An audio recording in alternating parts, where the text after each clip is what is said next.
Professor, right? Yeah. Right. Where's the professor? Professor, thank you for that awesome sharing about Mandarin, Cantonese, the history of it. I mean, because I think it's important in terms of just, for me as an American-born Chinese, right, ABC, to know the history of my dialect and my language, so thank you for that. And as they said, ABC, hai ngo, wan tai, dim tai, do hai ngo. Any ABCs in the house? I give you the honor. All my ABCs, you gotta stand up. Stand up! Like stand up, stand up. This is a class. I know we're in a very prestige educational facility, but this is a concert. So ABC specifically. If you're not, you can still join us. We'll let you party with us. But this is specific for my ABCs because I don't think nobody has ever like said, oh, that's the official ABC anthem. But by default, this song isn't because there aren't any other ones. DJ, Jen, let's go. Put your hands up. ABC. Say ABC. First name Jen. I got to my name. I'm teaching for T. I teach. I go time to I go bang. Not that TT. ABC. You two take off my head. Put my teeth. You gotta get your phone with my head. I might go on to go see. Not me. I play no line. One like my feet. See, hey, that's your white son. I got one. Pull up, come see for me. How my toe to hold that thing. You don't know who to do it. ABC, I know. I know.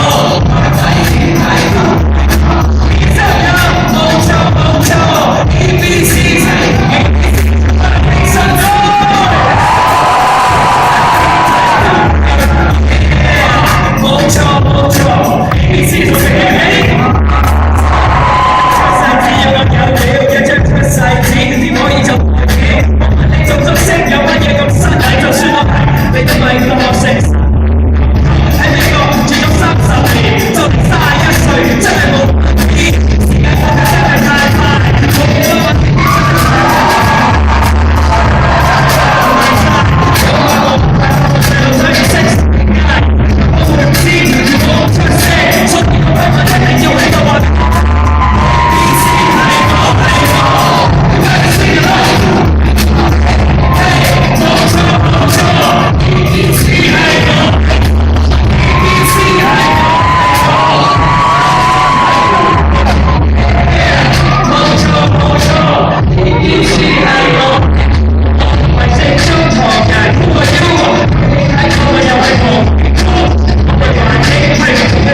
please be kind with your grade of my Cantonese.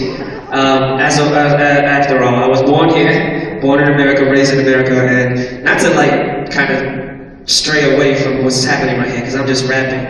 But like I said, the topic at hand about Cantonese and Mandarin, or just speaking another language, particularly your ethnic tongue in that sense. I'm very thankful, like considering I can actually be up here rapping in Cantonese. It may not be the most intricate, it may not be the most, complex, but I'm really grateful. And particularly as I'm a father myself, and my little son, he's only 10 months old. And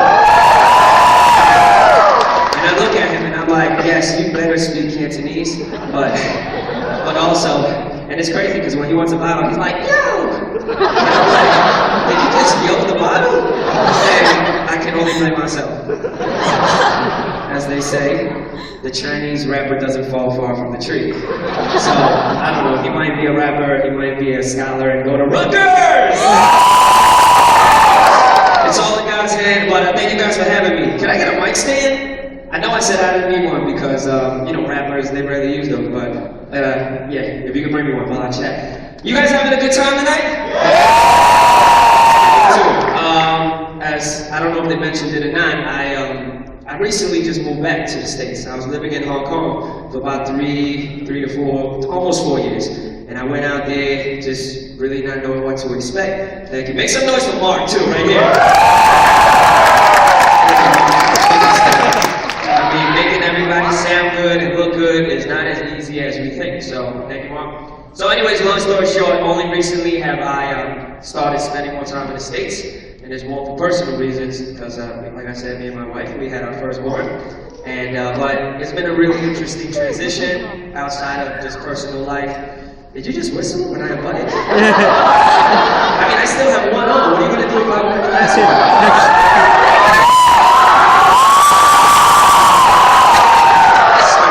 So check this out. Long story short, I literally have been rapping for 2/3 of my life. I mean, I'm 30 now, got into it when I was 10. Literally been rapping 2/3 of my life as a profession the last 10 years, right? It's been a decade. Sometimes people run into me, even outside. Yeah, man, I remember watching you in the 2nd grade. Thanks for making me feel old. Cool. You know, and now you're attending Rutgers, so congratulations to you. But all I'm trying to say is it's been quite a journey, and I'm still so thankful for the fact that I get a chance to come on a platform like this, you know, to share with my music, share my story, and I just want to keep doing that. Will I? Can I?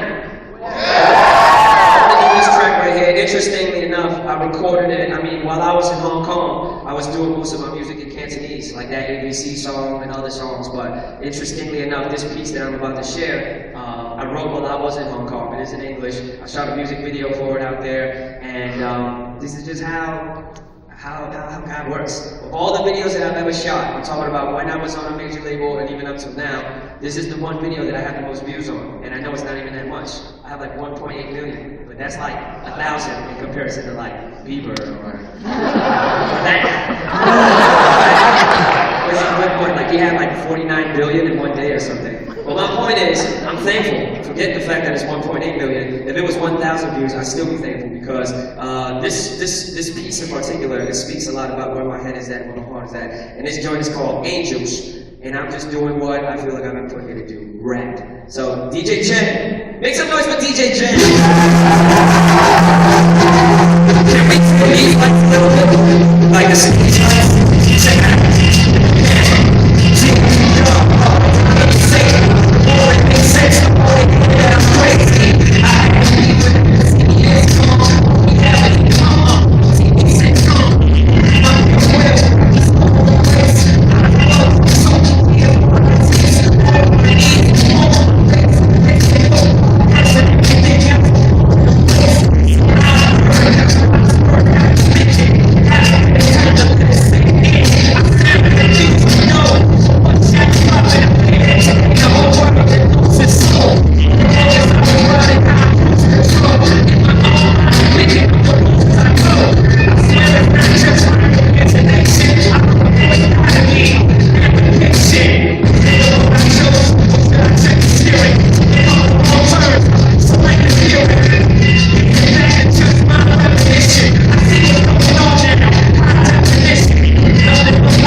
phone, all I hear is, Jin, what happened to the old you? See, I could explain, but I would rather show you. Cause actions speak louder than words, so it don't matter how I mix the nouns with the verbs. New fans are glad God anointed my style. Old fans wanna know what will I rap about now. Switch it up, yo, I got to do it. The word is, Jin's putting out gospel music. See, I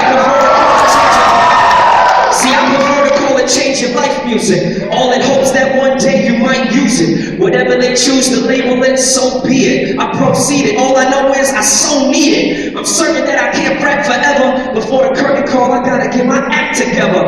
No surprise, the wool over my eyes has been lifted. My entire perspective has been shifted. I can't call it, you can call it how you feel. Call it change, call it growth, as long as you call it real. I am no quitter. My journey's just begun. You are all welcome to follow. No Twitter. I know plenty folks that want to touch the gates of heaven. Never been in church because they can't relate to reverence. Ain't no sense in me preaching to the choir. Even with scorched arms, I'll be reaching through the fire. I stand firm, the enemy don't faze me. No need to wonder. Only God can save me. Amen.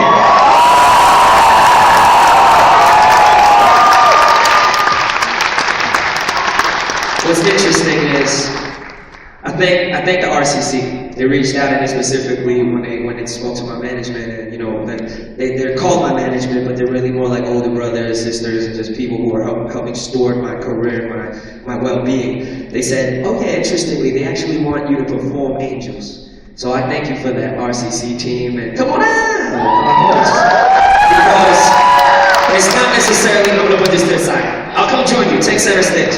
It's not necessarily, you know, one of the premier like selections when people say, oh Jin, can you do this song, can you do that song? But I just want to thank you guys for that. So, thank you, Jin. Yeah. No, honestly, I still feel, it's crazy that you're here, you know, it's still unbelievable. Praise God, thank you. But at this time, we do want to go into Q&A. We're going to cut you off just a little short. Cool. Sorry, because I do know, I know some of my friends follow you for a long time, but there are a lot of things that we want to know about you. Yes, sir.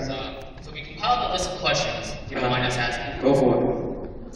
Alright, so obviously you started off in music, you know, since you were 10, but obviously we also know that you've been doing some acting on the side. Yeah. Okay, so who has been the most exciting for you to work with so far, either musically or through acting? Great question. So you mean just in general, who's someone I really felt excited to work with, right? It's tough, because I don't want to be that guy that just kind of says one just for the sake of having an answer. But I think for me, over the years, I've been able to work with a variety of just amazing talent and people. For example, I think this is a great example right here, coming to Rutgers, right? And being a part of the ABC contest, and watching what the RCC is doing here, not only just this year and tonight, but just in general. And like I said, it's not one specific person, but as an entity. I mean, I think if you're talking about in your career, what's been most rewarding, I gotta say it is something like that. Like watching, particularly, you know, the younger generation. You guys are like next up, you know, like essentially my little boy, as he grows up, you guys may be the people that he votes for at some point. He goes to see for some sort of guidance, be it legal, be it medical, be it whatever. Or maybe it's nothing like that. It might not be that. You guys may be the people that my son goes to a concert to watch. So I say all of that to say, I think over the years I may have overlooked that too. Like I'll just be like, oh, it would be awesome to work with Beyonce, or it would be awesome to work with what? I think sometimes, you know, the most amazing things and people are literally right in front of you or right next to you. So, yeah. Awesome. What's your son's name, by the way? His name is Chance. That was Chance. That wasn't part of the question. That wasn't? Or that was? No, that doesn't count. Oh, that doesn't count? That doesn't count. No, his name is Chance. His Chinese name actually is Aoya Gi. And if we have another son, we'll call him Ahong, and the two of them will be Gi and Hong. Does anyone understand? You want to translate for them? Gi and Hong is health. Healthy, yeah. Being healthy, yeah. Awesome.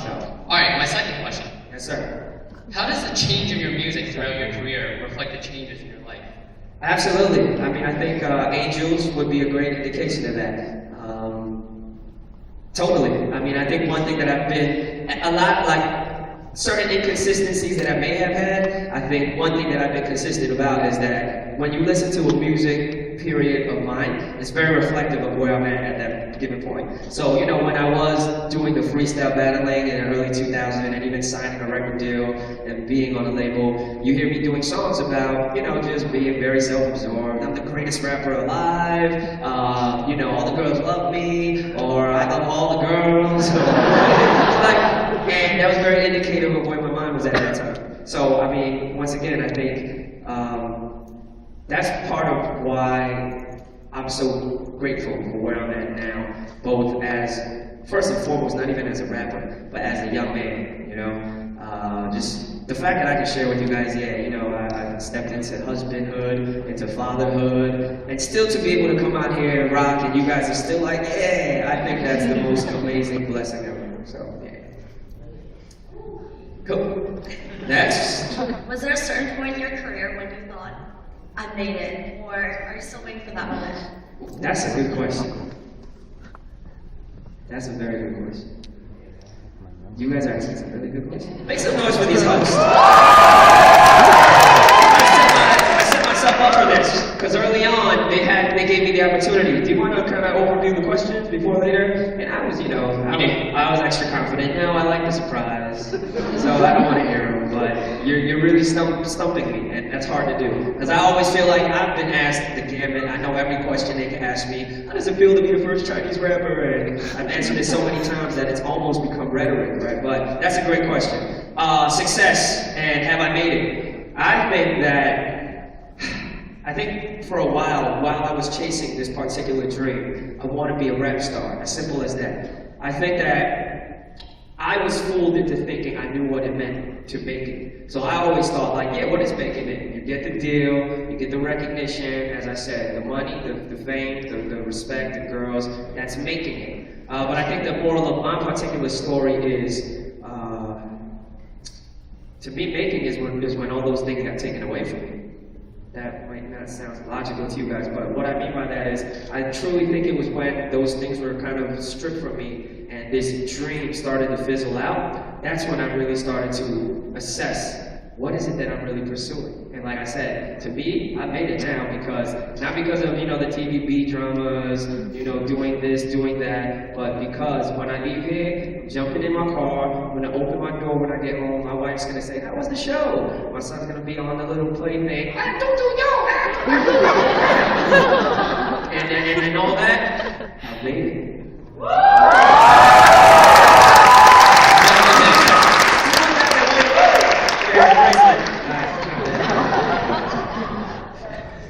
Question number 4. What does the term ABC imply for you, whether it's positive or negative, and how did it impact your lifestyle? Give me 5 on that. That's a good one. Well, the song that I sang, the first song that I sang, you know, some of you may not be ABCs, so you may not have understood the content of what I was sharing. And quite honestly, some of you that are ABCs still might not have understood what I was saying. But it's not your fault. You guys need to watch more TVB. I don't know. Don't watch more TVB. It rots the brain too. You gotta watch it in moderation. But I think to me, being an ABC it's almost as much being in tune with your identity as well as trying to figure it out. I repeat, it's as much about being in tune with your identity, but at the same time trying to figure it out. Because for me, the last 30 years have been exactly that. Especially when I got into the music industry, like there was a lot of speculation and inquisition in terms of like, so what do you consider yourself? Are you Chinese or are you American? Are you Chinese American or are you American Chinese? Are you this or are you that? And it had my mind in a spin, in a whirlwind. And then when the smoke settled, I think I just came to the conclusion that, why do I need to answer to these people? You know, as long as I have clarity in myself, you know? I love char siu bao, I love hamburgers, I love TVB dramas, I love the Fresh Prince of Bel-Air. Both are equally as much a part of me, and to me, that's what being an ABC is, you know? So it's all part of the experience, and I think a lot of you probably that could resonate with you, or even right now, you may still be trying to figure it out. Like, you know, you like going to the ball, and you play ball, and people look at playing basketball as not being Asian. Woohoo, Jeremy Lin! So, yo, that guy, you know, he's carrying a lot of weight on his shoulders, believe it or not. So, I mean, just in general, I think a big part of it is finding your identity. So. I love tattoo bao also. Yes. That's the white bun with the pork inside. Ah. It's pork buns. So good. You can get them at any dim sum. You love it too, right? We'll go for it after this. If you can find a nighttime dim sum place, then yeah, I mean, you could go actually. Tell someone to go search for it right now. Tell someone to go search for it right now. We'll yelp it. Okay. Our last and final question. All right. What do you hope to achieve with your comeback in the US? Any new goals that you have? Honestly, I wouldn't even use the C word, that comeback. I wouldn't even use that word because I feel like I don't feel like I need to come back. Because when I think of making a comeback, I think of like, oh, I have something to prove. Oh, I need to right a certain wrong. I need to get back something that I lost. The reason I don't feel any of that is because I feel now, actually, I have all that I want and more, you know, or all that I think I want and more.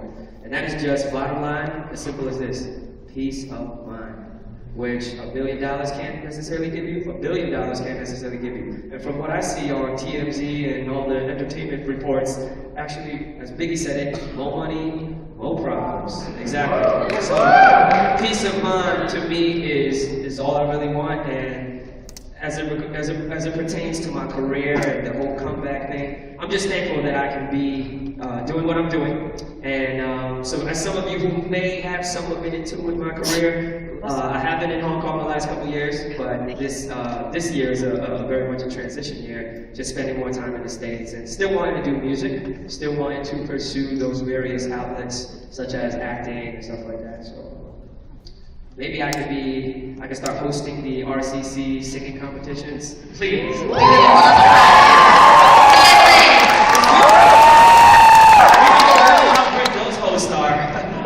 Next year we'll call you. I'm just kidding. You guys are doing a great job. Yeah, I touched it. Is it? You promised me 5 Chelsea miles to say that about them. Actually, do you know who picked this tie out for me? It's not my mom. It's Jen. Would you think that coming back to the US there's a brand new you? Yes, there is a brand new you. It is a brand new you. Is that Alright. cute? Yep, we're just gonna leave the stage to you. Cool. Make some noise for them.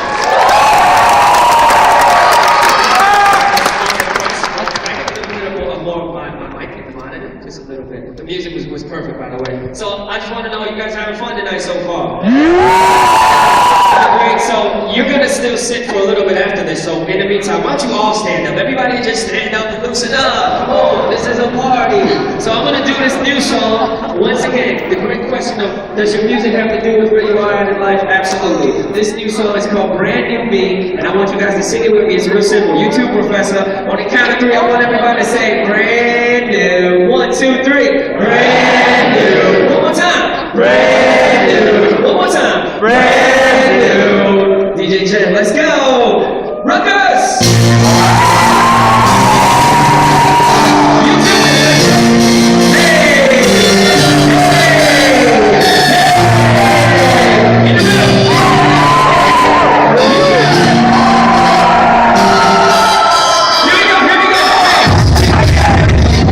Here we go.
where the song came from.